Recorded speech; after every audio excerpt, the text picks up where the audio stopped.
Assalamualaikum warahmatullahi wabarakatuh.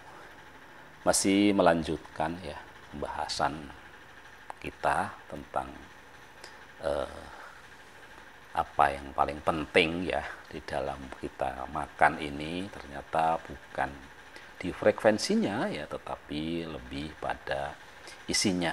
Nah, pada podcast ini kita akan mencoba membahas tentang diet terbaik untuk kesehatan yang optimal. Meski tidak ada bukti kuat untuk mendukung pentingnya frekuensi makan, bukti substansial sangat mendukung manfaat kesehatan secara keseluruhan dari mengikuti diet yang seimbang dan kaya nutrisi. Menurut pedoman diet untuk orang Amerika di tahun 2020 sampai 2025, maka diet sehat itu harus mengikuti beberapa pakem ya, beberapa hal yang harus kita perhatikan ya. Ada 3 hal setidaknya. Yang pertama ya, jadi berapapun kita sering makan, maka harus perhatikan bahwa kita harus memprioritaskan buah-buahan, sayuran, biji-bijian, dan juga susu atau produk susu rendah lemak atau bebas lemak. Jadi ini pedoman diet di tahun 2020-2025 untuk orang Amerika dan perlu kita pertimbangkan untuk orang kita ya. Jadi kenapa kok buah-buahan, kenapa kok sayur-sayuran? Karena memang ya pada hari ini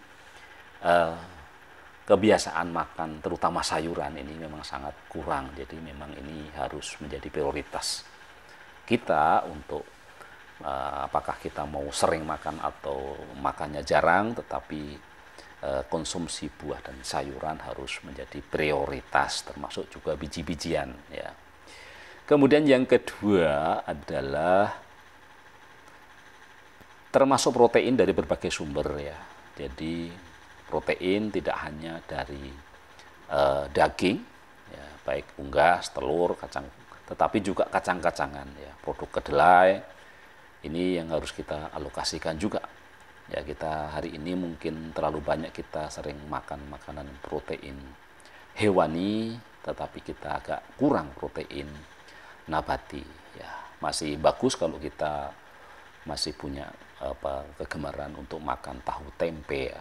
Tetapi di anak-anak kita, di generasi muda kita, nampaknya tahu tempe ini ya sepertinya kurang ya. Sehingga memang lagi-lagi protein itu juga perlu ada protein nabatinya, tidak hanya yang hewani. Dan juga pastikan juga kadar lemak yang terjaga ya bagi kita di Indonesia ini, karena kita terlalu banyak goreng-gorengan ya, memang harus kita kurangi ya.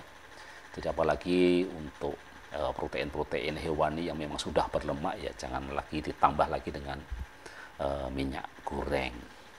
Kemudian tip yang ketiga ya dari pedoman diet untuk orang Amerika tahun 2020 sampai 2025 ini adalah batasi tambahan gula, ya, kolesterol, lemak trans, dan juga lemak jenuh ya. Jadi karena ternyata ya kelebihan gula ini tidak hanya terjadi di negara-negara berkembang seperti Indonesia, tetapi juga di negara-negara maju. Sehingga di mana-mana memang kita diminta untuk membatasi itu. Maka menjadi sangat ironis, sangat kontroversi ya, kalau hari-hari ini kita begitu banyak menyaksikan banyak orang berjualan apa itu teh manis ya, teh manis jumbo hanya 3.000 gula asli ya. Jadi ini salah satu kampanye yang sangat bertentangan ya dengan konsep membatasi ini ya.